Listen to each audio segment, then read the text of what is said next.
Hello friends, welcome to my channel economics with Deepti. आज की class में हमारा जो टॉपिक ऑफ डिस्कशन है that is import quotas. But topic को स्टार्ट करने से पहले I request you to please like, share, subscribe and comment. Your support is extremely important, so please subscribe. देखिए, आज की क्लास की अगर हम बात करें तो सबसे पहले तो हम लोग देखेंगे कि यहाँ पे जो हमारा टॉपिक है दैट इज इंपोर्ट कोटा, उस टॉपिक से यूपीएससी ने प्रीवियस ईयर्स में क्या क्या क्वेश्चंस पूछे हैं। तो देखिए यहाँ पे 2018 के अंदर यूपीएससी ने डायरेक्ट पूछा है a quota on imports and an equal import quota tariff are equivalent in a competitive market but not under monopoly, explain. ठीक है, तो 2018 में जो क्वेश्चन है उसमें आप लोगों को क्या करना है, आपको इंपोर्ट और टैरिफ को कंपेयर करना है in a competitive market and under monopoly, और उस बेसिस पे आप लोगों को ये क्वेश्चन एक्सप्लेन करना है। ये हम आगे आने वाली क्लासेस में पीवाईक्यू सेक्शन में डिस्कस करेंगे।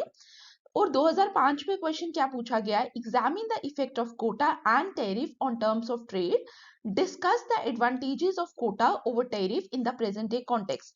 तो देखिए दोनों क्वेश्चंस अगर आप ध्यान से देखिए तो यहाँ पे क्या है, कोटा एंड इंपोर्ट टैरिफ के बीच में कहीं ना कहीं कंपैरिजन पूछा है, और यहाँ पे भी effect of quota and tariff और एडवांटेजेस हमें बताने हैं लास्ट में कोटा के ओवर टैरिफ। तो कहने का मतलब ये है कि दोनों क्वेश्चंस में डिमांड किस तरीके की है, जहां पे एक कंपैरेटिव एनालिसिस की बात की जा रही है। इसका मतलब हम लोग जब भी कोई भी पॉलिसी पढ़ेंगे जैसे export subsidy, quota, tariff and so on, तो हम लोगों को क्या करना है वाइल स्टडिंग ट्रेड बैरियर्स, हमें क्या करना है, हमें सिर्फ क्वेश्चंस को एनालाइज नहीं करना। कि ये नहीं है कि आप लोग पढ़ रहे हैं कोटा और आप लोग सिर्फ कोटा का आंसर ही लिख सके या इफेक्ट ऑफ कोटा पे ही आंसर अटेम्प्ट कर सके।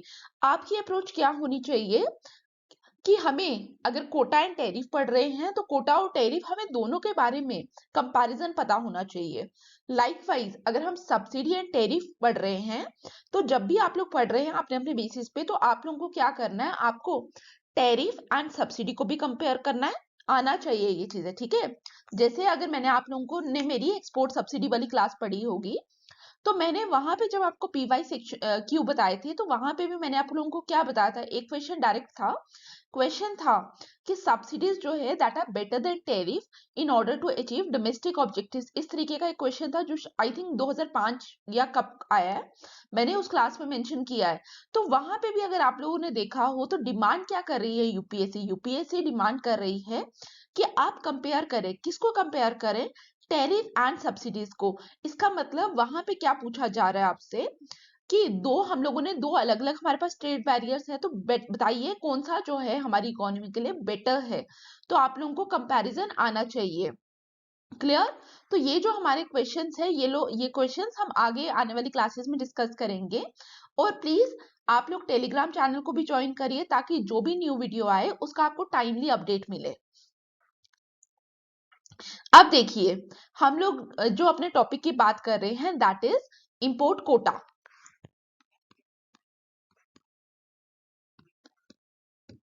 और इस पॉइंट ऑफ टाइम पे मैं एज्यूम कर रही हूं कि आप सबको टैरिफ के बारे में पता है, और जिन लोगों को टैरिफ नहीं पता है, टैरिफ क्या है, इफेक्ट ऑफ टैरिफ हम लोगों ने जो पढ़ा है, जिन लोगों को नहीं पता है इफेक्ट ऑफ टैरिफ के बारे में, तो उन लोगों के लिए मैं लिंक डिस्क्रिप्शन बॉक्स में प्रोवाइड कर दूंगी, तो आप लोग वहां पे वीडियो देख सकते हैं। ठीक है, अभी तक हम लोगों ने जनरल इक्विलिब्रियम वाला टैरिफ का पार्ट नहीं टच किया। क्यों क्यों नहीं किया, क्योंकि जनरल इक्विलिब्रियम से क्वेश्चन नहीं आया। बट हम लोग क्या करेंगे, जब हम इसके जितने भी पीवाईक्यूज हैं उनको अटेम्प्ट कर लेंगे, उसके बाद 2 या 4 क्लासेस लेकर जो हमारे 2 या 3 टॉपिक बचे हैं इसमें से वो हम वहां पे डिस्कस करेंगे। तो डोंट वरी, वो जो टॉपिक है वो आपको लास्ट में अवेलेबल हो जाएंगे। देखिए इंपोर्ट कोटा और टैरिफ की अगर बात की जाए, टैरिफ से आप लोग सब क्या समझते हैं कि जब भी हम टैरिफ की इकोनॉमी में बात करते हैं, टैरिफ से हमारा क्या मतलब है। टैरिफ से हमारा सिंपल मतलब है कि ये क्या है, एक टैक्स है जो किस पे लगेगा, ऑन द इंपोर्टेड कमोडिटी। ठीक है, क्योंकि हम एक्सपोर्ट टैरिफ की बात भी करते हैं बट जनरली हमारा जो टैरिफ है, टैरिफ को हम सिनोनिमस रखते हैं किसके साथ, with the import tariff. Clear. तो टैक्स किस पे है, it is a tax on the imported commodity.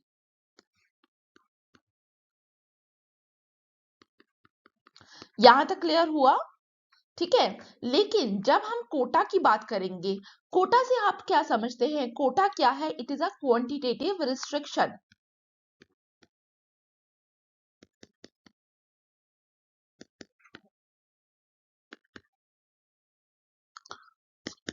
तो टैरिफ क्या है? टैरिफ डायरेक्ट टैक्स है जो कहाँ पे लगता है? जो इंपोर्टेड कमोडिटी के ऊपर गवर्नमेंट इंपोज कर रही है। बट इंपोर्ट कोटा की अगर हम बात करें, that is a quantitative restriction. तो कहने का मतलब क्या है? देखिए, अगर हमें क्या करना है, हमें कोई चीज इंपोर्ट करनी है, फॉर एग्जांपल हमें ये पेन इंपोर्ट करना है फ्रॉम सम फॉरेन कंट्री, हमने क्या किया, अगर हम इसमें टैरिफ लगाएंगे, इसका मतलब अगर एक पेन का प्राइस है 10 रुपए और गवर्नमेंट क्या करती है, पर पेन स्पेसिफिक टैरिफ लगा देती है, मतलब फिजिकल क्वांटिटी पे टैरिफ लगाया जा रहा है, दैट इज स्पेसिफिक टैरिफ। और गवर्नमेंट क्या करती है कि आप हर पेन इंपोर्ट करोगे, हर पेन के ऊपर 2 रुपए का टैरिफ लग रहा है, ठीक है। तो टैरिफ के केस में हर पेन की कॉस्ट क्या आने वाली है, हर पेन का प्राइस क्या आने वाला है, 12 रुपए।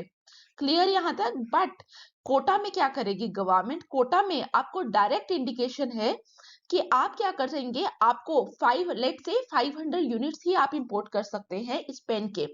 अदर देन 501 यूनिट जो है वो आपको गवर्नमेंट जो है वो परमिट नहीं करी। इसका मतलब यहाँ क्या है, आपको बता दिया गया कि आप कितनी क्वांटिटी को इंपोर्ट करेंगे। तो यहाँ पे क्या है, यहाँ पे डायरेक्ट हमें बता दिया गया how much quantity to be imported.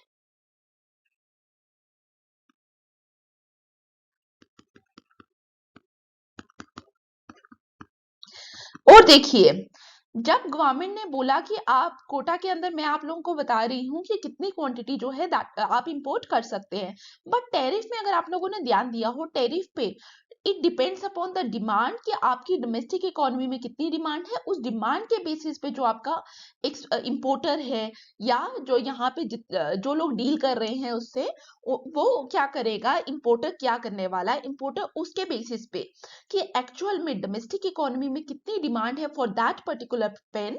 अगर इस पेन की डिमांड 700 यूनिट लग रही है किसको, इंपोर्टर को, तो वो क्या करेगा, वो 700 यूनिट डिमांड करेगा। इसका मतलब इंपोर्ट वो क्या कर सकता है, 500 से अबव भी कर सकता है। बट अगर इंपोर्ट कोटा गवर्नमेंट ने इंपोज कर दिया इस पर्टिकुलर पेन के ऊपर, तो कहने का मतलब क्या है, बेशक कंट्री के अंदर डिमांड जो है, डोमेस्टिक डिमांड जो है वो 700 यूनिट की है, बट जो हमारे यहाँ का इंपोर्टर है उसके ऊपर क्या है, उसके ऊपर एक डायरेक्ट रिस्ट्रिक्शन है गवर्नमेंट के द्वारा कि आप क्या कर सकते हो, you are allowed to import only 500 units. But यहाँ पे जो इंपोर्ट है वो ज्यादा भी हो सकता है based on the domestic demand. यहां तक क्लियर हुआ आप लोगों को? अब देखिए, इंपोर्ट कोटा की आप लोग डेफिनेशन पढ़िए। Import Kota is a direct limitation on the physical quantity of the import permitted in the country. जैसे मैंने आप लोगों को एग्जांपल में पहले ही बताया कि गवर्नमेंट अगर आपको बोलेगी कि आप 500 यूनिट इंपोर्ट कर सकते हो, तो इसका क्लियर मतलब है कि आपको 501 यूनिट के लिए government is not allowing you. ठीक है, क्लियर? तो यहाँ पे क्या है, गवर्नमेंट ने क्या किया, आप लोगों के ऊपर एक डायरेक्ट लिमिटेशन लगा दिया। अब टाइप्स ऑफ इंपोर्ट कोटा हम लोगों को देखना है। Number 1 is the unilateral quota, number 2 is the bilateral quota and number 3 is the mixing और इनडायरेक्ट कोटा। देखिए, यूनिलेटरल सबसे पहले हम लोग देखेंगे, और यूनिलेटरल में भी आप लोगों को पता होना चाहिए हमारे पास दो टाइप्स है इसकी। यूनिलेटरल कोटा में टाइप्स क्या क्या है, सबसे पहले तो हम लोगों को ये पता होना चाहिए, number 1 is the global quota and number 2 is the allocated quota. देखिए, जब नाम से आप लोग देखिए, यहाँ पे क्या है, यूनिलेटरल कोटा, क्योंकि मैंने आप लोगों को थोड़ी देर पहले बताया जब हमने टाइप्स देखी, number 1 is the unilateral and number second थी वहां पे बाइलेटरल। ठीक है, मिक्स वाले को थोड़ी देर के लिए साइड रखिए। हम लोग अगर यूनिलेटरल की बात करें या बाइलेटरल की बात करें, तो आप लोगों को क्या पता होना चाहिए, यहाँ पे यूनिलेटरल का मतलब एक ही कंट्री। ठीक है, यहाँ पे क्या है, जो कोटा सेट किया जा रहा है वो किसके द्वारा है, जो इंपोर्ट कर रही है उसी कंट्री के द्वारा क्या करेंगे, कोटा सेट किया जा रहा है, वन कंट्री। सबसे पहली चीज तो आप लोगों के दिमाग में क्या आना चाहिए कि यूनिलेटरल की जब भी बात की जाए, be it the global quota, be it the allocated quota, वहां पे जो कोटा, जो अमाउंट ऑफ रिस्ट्रिक्शन है, जो डायरेक्ट बताया जा रहा है कितनी क्वांटिटी आप इंपोर्ट करेंगे, वो एक ही कंट्री, वो आपकी डोमेस्टिक कंट्री ही सेट कर रही है। ठीक है, लेकिन जब हमने बाइलेटरल की बात की, बाइलेटरल में क्या हो रहा है, दो कंट्रीज के बीच में एग्रीमेंट साइन हो रहा है। For example India and Russia, दो कंट्रीज बोलेंगी कि हमें क्या करना है, हमें ट्रेड करना है, तो इंडिया और रशिया मिलके बोलेंगी कि हाँ हम लोग क्या करेंगे, इंडिया को फॉर एग्जाम्पल रशिया से क्या करना है, फर्टिलाइजर का इंपोर्ट करना है। जब इंडिया फर्टिलाइजर इंपोर्ट कर रही है रशिया से और वो दोनों कंट्रीज क्या कर रही हैं, यहाँ पे इंडिया बोल रही है कि हम क्या करेंगे, हम कोटा लगाएंगे कि हम इतना फर्टिलाइजर, इतने टन्स ऑफ फर्टिलाइजर ही रशिया से मंगवाएंगे, ठीक है। लेकिन जो टोटल कोटा डिसाइड होगा बिटवीन इंडिया एंड रशिया वो म्यूचुअल एग्रीमेंट से होगा, ठीक है। तो बाइलेटरल में आप लोगों को क्या याद रखना है, यहाँ पे दो कंट्रीज की इन्वॉल्वमेंट होती है rather than one country. Clear? तो सबसे पहले हम लोग आप देखते हैं यूनिलेटरल कोटा। तो मैंने आप लोगों को क्या बोला, यूनिलेटरल में दो टाइप्स है, number 1 is the global quota and number 2 is the allocated quota. जब हम बात कर रहे हैं ग्लोबल कोटा की, इसका मतलब क्या है, कोटा फिक्स है, लेकिन कैसे फिक्स है, इन ग्लोबल टर्म्स। तो ग्लोबल टर्म्स में कोटा फिक्स है, इसका कहने का मतलब क्या है कि फॉर एग्जाम्पल मैंने इस पेन की आप लोगों को एग्जाम्पल दी थी थोड़ी देर पहले, हमने क्या किया, हमने 500 यूनिट्स ऑफ पेन मंगवाना है, बट अगर हमने बोला कि हमारा जो कोटा है दैट इज ग्लोबल कोटा, इसका मतलब क्या है कि जो ये आप 500 यूनिट्स ऑफ पेन मंगवा रहे हो वो किसी भी कंट्री से आ सकता है। कंडीशन क्या है कि जहां से आपको लोएस्ट प्राइस पे मिलेगा आप क्या करेंगे, आप उस कंट्री से इंपोर्ट करोगे, ठीक है। यहाँ पे क्या याद रखना है कि quota is fixed but globally कहीं से भी आ सकता है। इट इज नॉट मेंशन कि जो हमारा अमाउंट ऑफ द कमोडिटी है वो रशिया से आएगा या यूएस से आएगा या ब्रिटेन से आएगा, ये किसी भी कंट्री से आ सकता है। लेकिन कंडीशन क्या होनी चाहिए कि जब जो हमारी क्वांटिटी इंपोर्ट कर रहे हैं that should be at the lowest price. Clear? So please read the definition of global quota. In case of global quotas, quota is fixed in global terms and any foreign country, ठीक है, यहाँ पे देख लीजिए, यहाँ पे क्या लिखा हमने, any foreign country can supply the amount fixed by quota at the lowest price. Clear हुआ? The quota imposing country gets the price advantage and the global quotas are non-discriminatory. ठीक है। तो आप लोगों को यहाँ पे पता क्या चल रहा है, सबसे पहला जब हमने बोला कि लोएस्ट प्राइस पे आप लोगों के पास कमोडिटी आएगी, इसका मतलब अगर आपके पास वर्ल्ड से कहीं से भी कमोडिटी आ रही है बट बहुत सस्ते रेट्स पे आ रही है, तो क्या होगा, आपने क्या किया, जो इंपोर्टिंग कंट्री है उसने क्या किया, कम प्राइस पे किया, तो अल्टीमेटली प्राइस एडवांटेज भी किसके पास रहेगा, for to the quota imposing country के पास ही क्या रहने वाला है, प्राइस एडवांटेज।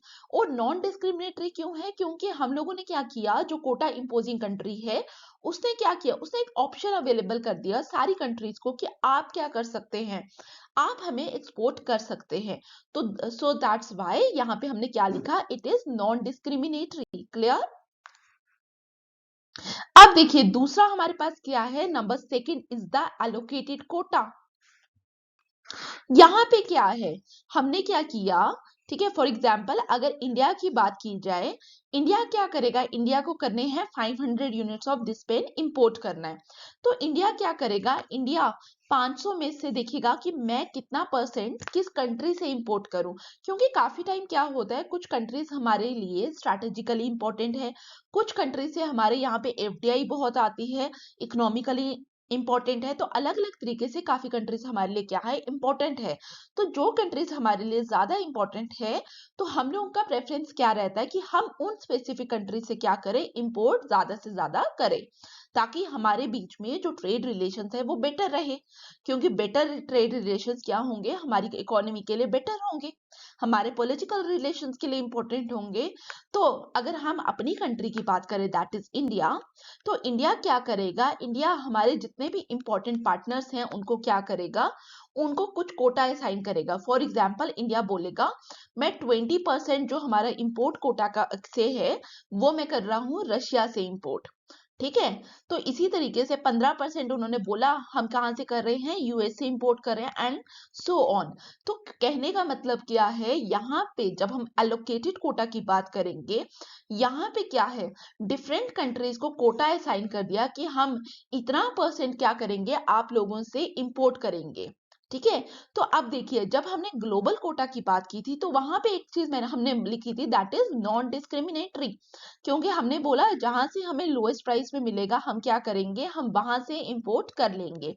बट यहाँ पे देखिए, यहाँ पे हमने क्या किया, हमने 20% एलोकेट कर दिया रशिया को, 15% एलोकेट कर दिया यूएस को, एंड सो ऑन। तो हमने क्या किया, हमने एक डिस्क्रिमिनेशन किया।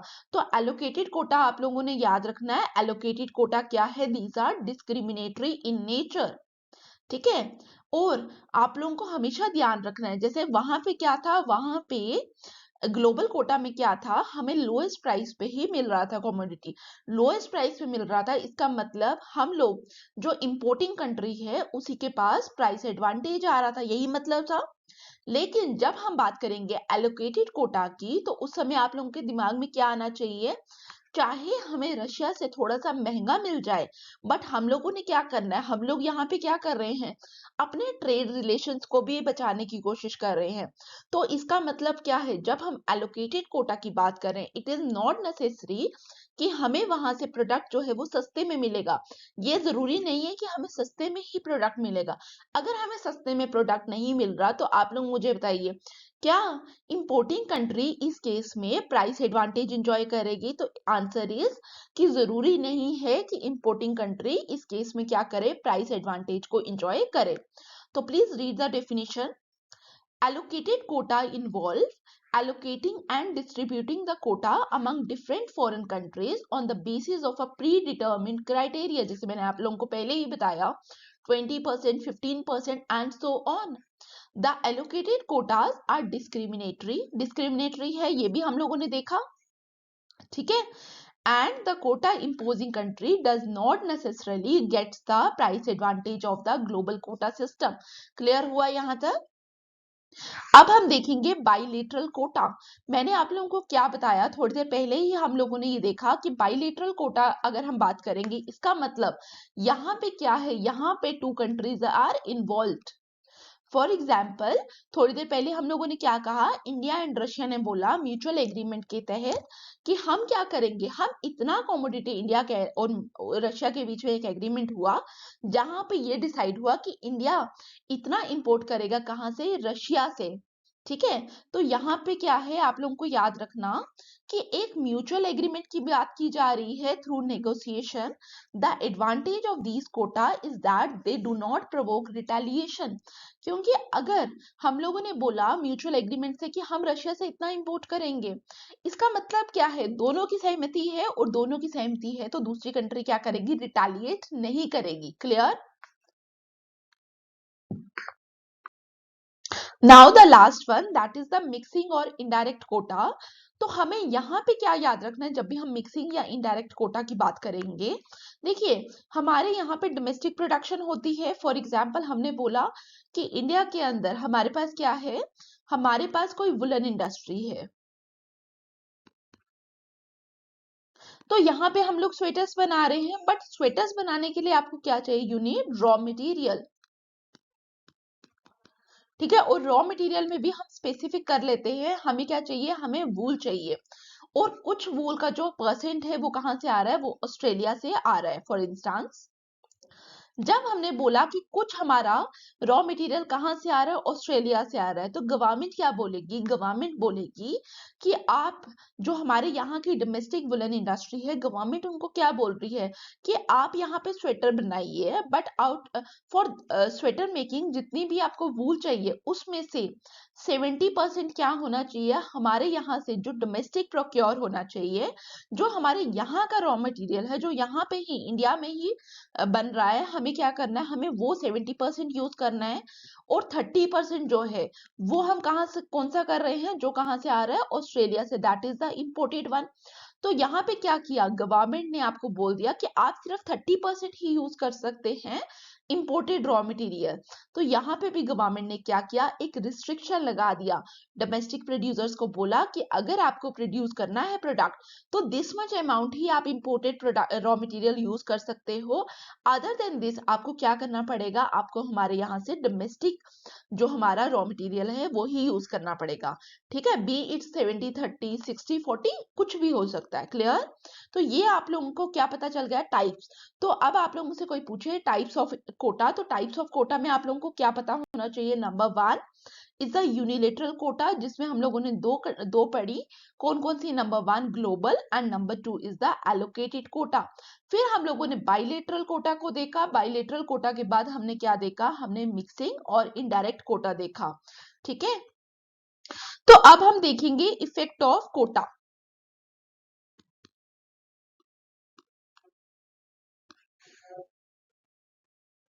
देखिए, कोटा से अभी तक आप लोगों को क्या समझ आया कि जब भी हम कोटा इंपोज कर रहे हैं इसका मतलब क्या है, हम क्या करेंगे, इंपोर्टेड कमोडिटी पे रिस्ट्रिक्शन लगा रहे हैं। अब हम क्या कर रहे हैं, अब हम रिलेटिवली कम इंपोर्ट कर रहे हैं। तो मैं इसको लिख दूं लेस इंपोर्ट्स।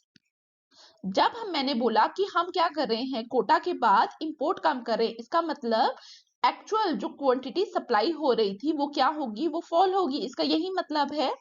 आप लोग मुझे बताइए, जब भी क्वांटिटी सप्लाई कम होगी इसका मतलब क्या होगा, अल्टीमेटली लॉ ऑफ सप्लाई याद करिए। क्वांटिटी सप्लाई कम होने का मतलब है अब क्या होने वाला है, मार्केट के अंदर price of the commodity rise होने वाला है। क्लियर हुआ? यहां तक समझ आया? ठीक है, ये मैंने कुछ नहीं किया, ये मैंने लिख दिया लॉ ऑफ सप्लाई। क्लियर यहां तक? तो हमने क्या बोला, क्वांटिटी सप्लाई कम हुई, प्राइस राइज हुआ। ठीक है,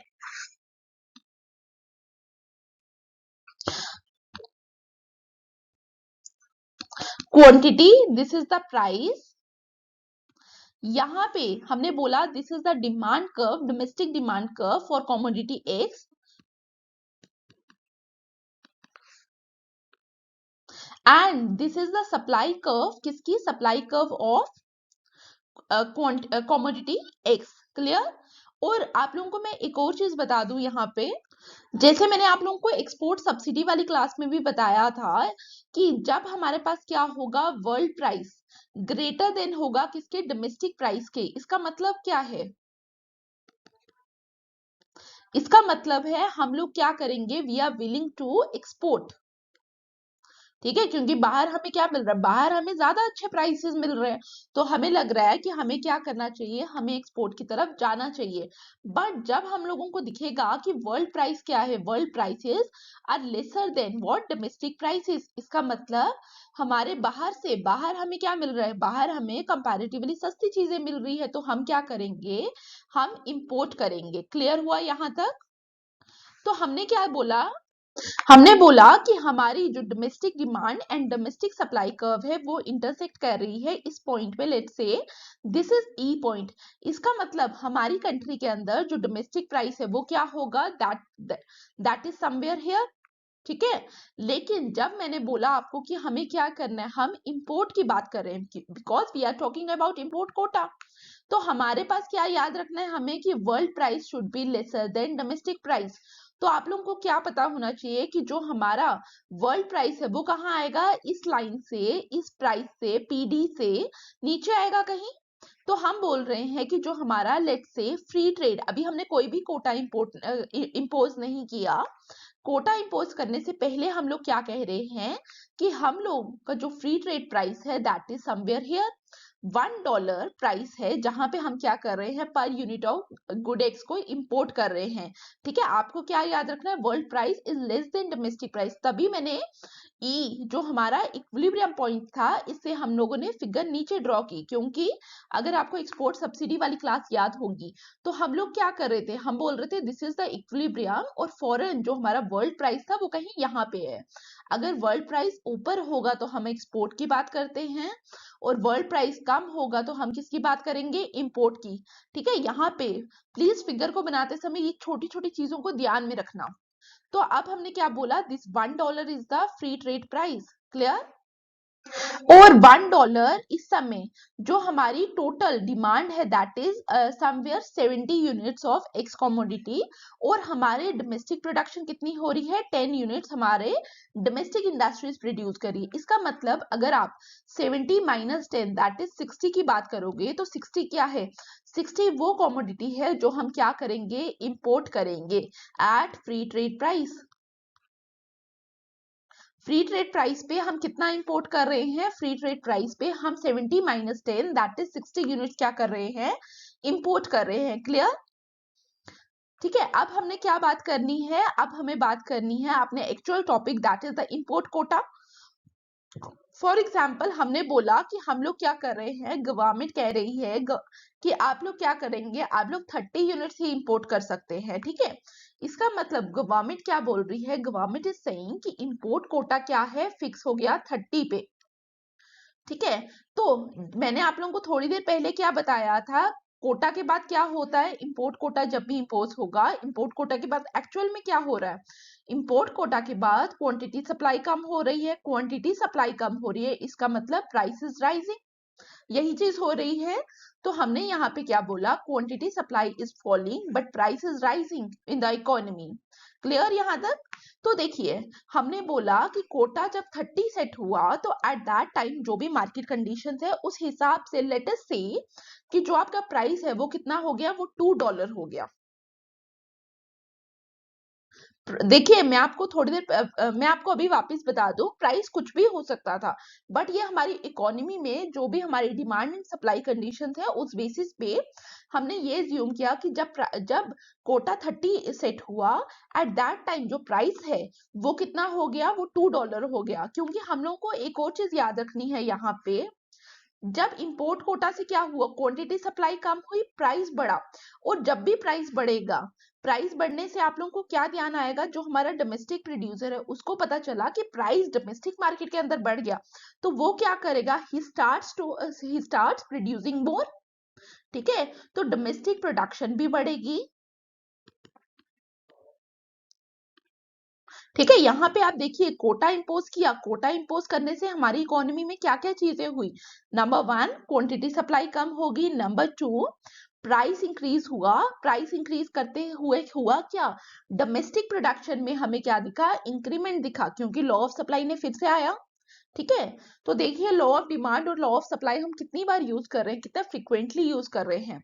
तो हमने बोला एट दैट $2 जो हमारी कोटा हमारा कितना था, कोटा हमारा था 30, तो लेट से हमने बोला जो हमारी डोमेस्टिक डिमांड है वो क्या होगी, वो फॉल होगी, क्योंकि प्राइस जब बढ़ेगा तो प्राइस बढ़ने से क्वांटिटी डिमांडेड फॉल होगी। Again law of demand, let say हमने बोला कि 50 is the quantity demanded at this price that is $2, और हमारे यहाँ पे कोटा हमारा कितना है, कोटा हमारा 30 है, और जो हमारी डोमेस्टिक प्रोडक्शन है जो बड़ी थी प्राइस राइज होने से, वो कितनी होगी, लेट से 20। ठीक है, तो अगर आप ध्यान से देखेंगे मैंने यहाँ पे क्या किया, 50 minus 20 that is 30, 30 is the quota, quota के हिसाब से मैंने वैल्यूज असाइन कर दी। ठीक है, यहाँ तक क्लियर हुआ सबको? अब हम क्या करेंगे, जैसे हम लोगों ने टैरिफ के केस में देखा था कि कंज्यूमर पे किस तरीके से इंपैक्ट क्रिएट होता है, after the imposition of tariff producer पे क्या इंपैक्ट क्रिएट होता है, गवर्नमेंट को एज अ रेवेन्यू कितना अर्न करती है गवर्नमेंट, तो लाइकवाइज हम कोटा के केस में भी उसी तरीके से देखेंगे। ठीक है, तो हम वापस से वही डायग्राम बनाएंगे जो अभी थोड़ी देर पहले हम लोगों ने डिस्कस किया। Here we have quantity, here we have price.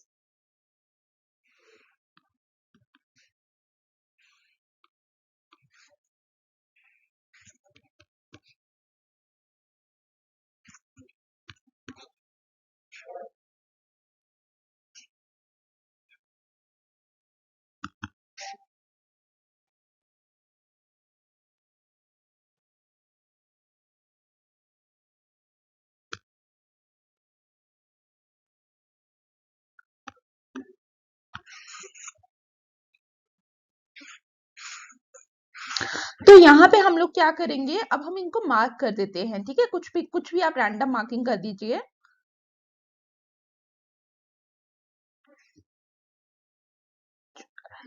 ठीक है, तो हमने क्या करना है, हमने कंज्यूमर सरप्लस देखना है, loss in the consumer surplus. देखिए, हमने क्या देखा कि जब कोटा लगा तो एक तो क्या हुआ, क्वांटिटी सप्लाई मार्केट के अंदर कम होगी। इसका मतलब कंज्यूमर के पास जितना पहले कंज्यूम करने के लिए पड़ा हुआ था, अब उसकी कंपैरेटिवली क्या है, कम है, अवेलेबिलिटी कम है, पहली बात।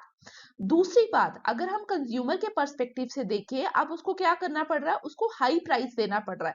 एक तो उसको प्राइस हाई देना पड़ रहा है, और दूसरा उसको क्या करना पड़ रहा है, उसके पास क्वांटिटी कंज्यूम करने के लिए रिलेटिवली कम है। तो कंज्यूमर का मुझे बताइए आप लोग, क्या कंज्यूमर बेनिफिट होगा या कंज्यूमर को लॉस सफर करना पड़ेगा? तो कंज्यूमर को डेफिनेटली लॉस करना पड़ेगा, सफर। बट कितना करना पड़ेगा? अगर हम फिगर में देखें, जब प्राइस कितना था, $1 था एट दैट टाइम, जो हमारे पास कंज्यूमर सरप्लस था वो कितना था, इट वाज CAI। तो इनिशियली जो कंज्यूमर सरप्लस था वो कितना था, CAI।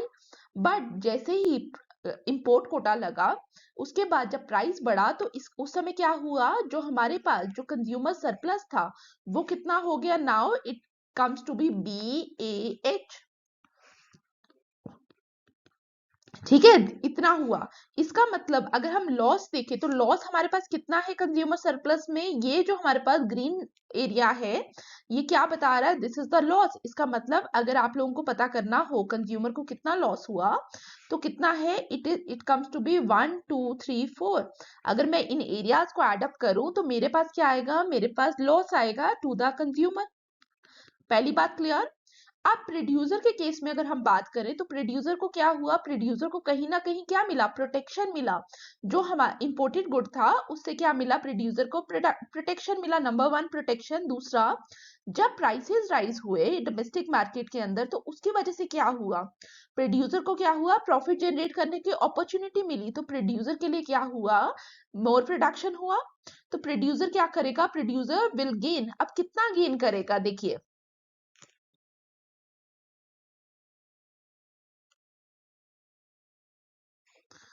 देखिए प्रोड्यूसर पहले जब प्राइस कितना था, $1 एट दैट टाइम, प्रोड्यूसर कितना कर रहा था, this was the surplus enjoyed by the producer. जब प्राइस कितना है, $1। बट जैसे ही प्राइस राइज हुआ, अब उसके पास कितना हुआ, अब वो इतना, this much of the surplus जो क्या कर रहा है, जो प्रोड्यूसर इंजॉय कर रहा है। ठीक है, ये वाला।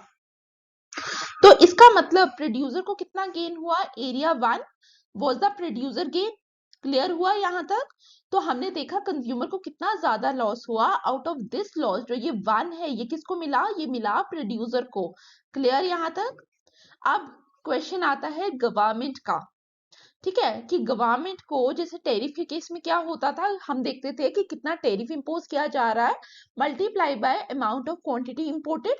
तो उस तरीके से हम क्या करते थे, ओवरऑल टैरिफ, ओवरऑल जो गवर्नमेंट के पास रेवेन्यू आता था वो अर्न करते थे, वो हम कैलकुलेट करते थे।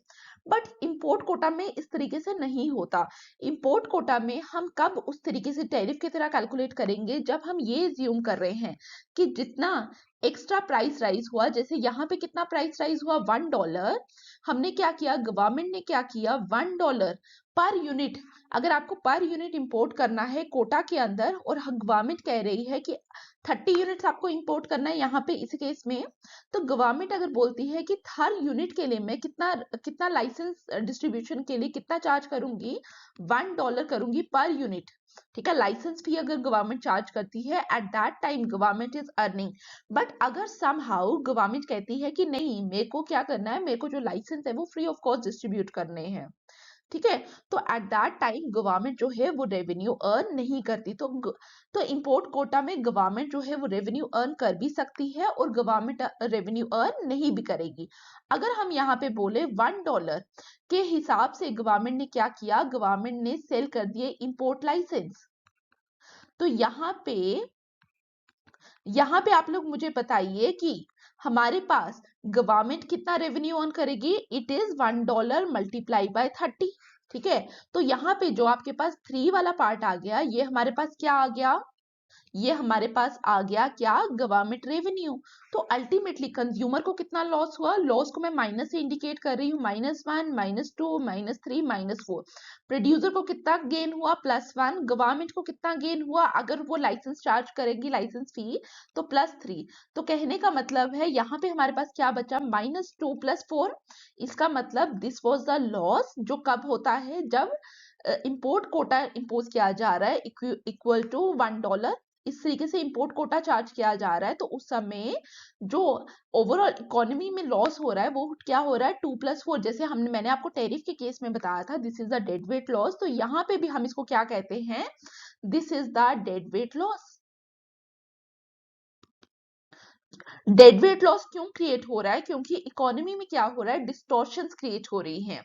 क्योंकि देखिए कंज्यूमर को क्या करना पड़ रहा है, कंज्यूमर को ज्यादा पैसे पे करने पड़ रहे हैं। और प्रोड्यूसर क्या कर रहा है, प्रोड्यूसर यहाँ पे इंपोर्ट सब्स्टिट्यूटिंग इंडस्ट्रीज पे काम करना स्टार्ट कर गए। इनिशियली वो क्या कर रहे थे, जहां जहां वो प्रोडक्शन हो रही थी, जहां जहां कंट्री के अंदर बेटर वे में रिसोर्सेज एलोकेट थे, वैसा ही काम चल रहा था। बट यहाँ पे after the imposition of import Kota अब क्या हो रहा है, अब यहाँ पे इंपोर्टर्स क्या कर रहे हैं, यहाँ पे जो डोमेस्टिक प्रोड्यूसर है उसको पता है कि ये जो मार्केट है मुझे ये भी कैप्चर करनी है। तो वो क्या करेगा, वो कहीं और इंडस्ट्री से अपने रिसोर्सेज को फ्री कर रहा है। तो अल्टीमेटली क्या हो रहा है, एक गलत तरीके से रिसोर्सेज की एलोकेशन हो रही है, मोर एफिशिएंटली एलोकेशन नहीं हो रही है। क्लियर, दैट्स व्हाई इकोनॉमी में हमें डेड वेट लॉस देखने को मिलता है। क्लियर हुआ यहाँ तक।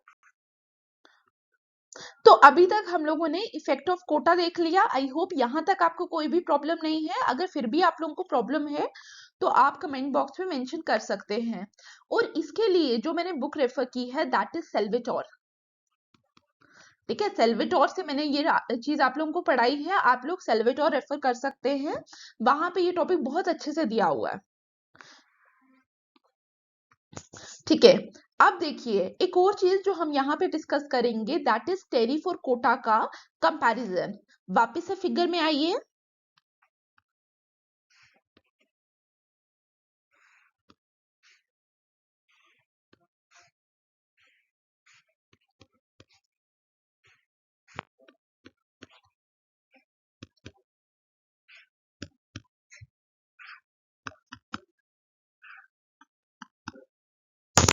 ये तो मैंने आप लोगों को अभी बताया कोटा के हिसाब से क्या क्या चीजें हो रही हैं। अगर आपको टैरिफ वाली क्लास याद होगी तो टैरिफ में अगर आपको पता है कि जब भी टैरिफ इंपोज होता है तो क्या होता है, प्राइस ऑटोमेटिकली राइज होता है। फॉर एग्जाम्पल हम यहाँ पे अगर देखें तो हमने बोला कि प्राइस कितना राइज हुआ, $1 टू $2। ठीक है, अगर इनिशियल प्राइस था $1 और हम ये एज्यूम करें कि हमने कोटा नहीं इंपोज किया, अब हमने क्या किया, टैरिफ इंपोज किया। और कितना टैरिफ इंपोज किया, 100% एड वैलोरम टैरिफ इंपोज किया। तो जब आप 100% एड वैलोरम टैरिफ या कोई भी 100% टैरिफ इंपोज कर रहे हो तो इसका मतलब प्राइस कितना हो जाएगा, price will be 2 times, double हो जाएगा। तो जब अगर आप टैरिफ इंपोज कर रहे हो 100% टैरिफ, इसका मतलब प्राइस फिर से कितना आना था, प्राइस फिर से $2 आना था। और इस प्राइस पे क्या था, इस प्राइस पे क्वांटिटी क्या होनी थी, जब $2 था तो डिमांड कम होगी और सप्लाई बढ़ेगी।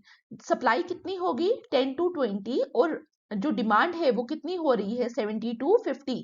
तो यहाँ पे क्या हुआ, वापिस से हमें इफेक्ट देखने को मिला कि प्राइस इंक्रीज हुआ, क्वांटिटी कम हुई, डिमांड कम हुई और सप्लाई ज्यादा हुआ। तो टैरिफ में भी यही होता था। तो कहने का मतलब है अगर हम 100% इंपोर्ट टैरिफ लगा रहे हैं या यहाँ पे हम 30 कोटा को फिक्स कर रहे हैं, तो दोनों कंडीशंस पे क्या है, हमारे पास जो ओवरऑल इफेक्ट क्रिएट हो रहा है वो सेम हो रहा है इकोनॉमी में। ठीक है, तो अगर आप लोगों को क्वेश्चन का पार्ट याद होगा, 1 मिनट में आप लोगों को क्वेश्चन वापस दिखाती हूँ, wait a second. So please read the question. Question देखिए, a quota on import and an equal import tariff are equivalent in a competitive market. ठीक है, ये वाला पार्ट छोड़ दीजिए, आगे वाला। तो यहाँ पे मैं आप लोगों को यही बताने की कोशिश कर रही हूँ कि जब अगर फिगर में आप लोगों ने देखा हो, जब हमने एज्यूम किया कि 100% टैरिफ लगा जिसकी वजह से प्राइसेस क्या हो गए, कॉम्पिटिटिव मार्केट में प्राइस हो गया $1 to $2, प्राइस डबल हो गया। ठीक है। लेकिन और कोटा पे भी क्या हो रहा था, जब हम 30 कोटा सेट कर रहे थे एट दैट टाइम प्राइस वापिस से कितना हो रहा था, 1 to 2। तो अगर यहाँ पे वही बात की जा रही है, a quota on import and an equal import tariff are equivalent in a competitive market. तो दोनों केसेस पे हमें क्या दिख रहा था, कंज्यूमर लॉस भी उतना ही हो रहा है, प्रोड्यूसर गेन भी उतना ही हो रहा है, और साइमल्टेनियसली गवर्नमेंट रेवेन्यू भी उतना ही अर्न कर रही है। तो ये जो फर्स्ट क्वेश्चन है, आई होप ये वाला क्लियर हो गया हो। मोनोपोली वाला हम लोग आगे की क्लासेस में देखेंगे। ठीक है, यहां तक आई होप आप लोगों को कोई प्रॉब्लम नहीं होगा अब। ठीक है, आई होप आज के लेक्चर पे आप लोगों को कोई डाउट्स नहीं है। अगर फिर भी आप लोगों को कोई डाउट्स है रिगार्डिंग द लेक्चर, तो आप लोग कमेंट बॉक्स पे लिख सकते हैं, टेलीग्राम चैनल पे अपनी प्रॉब्लम्स शेयर कर सकते हैं regarding the topic. Thank you for watching. Please like, share, subscribe and comment.